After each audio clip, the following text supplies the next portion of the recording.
How to add music to Canva video. Hello everyone, this is Max. Welcome back to another tutorial video. So let's start without wasting any time. Also make sure to watch this video till the end. So first of all, open up Canva on a device. Now tap on the plus icon. Now select video.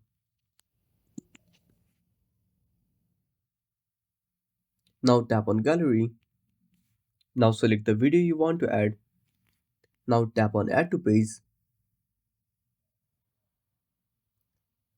Now tap on the cross icon. Now scroll to the right and tap on uploads.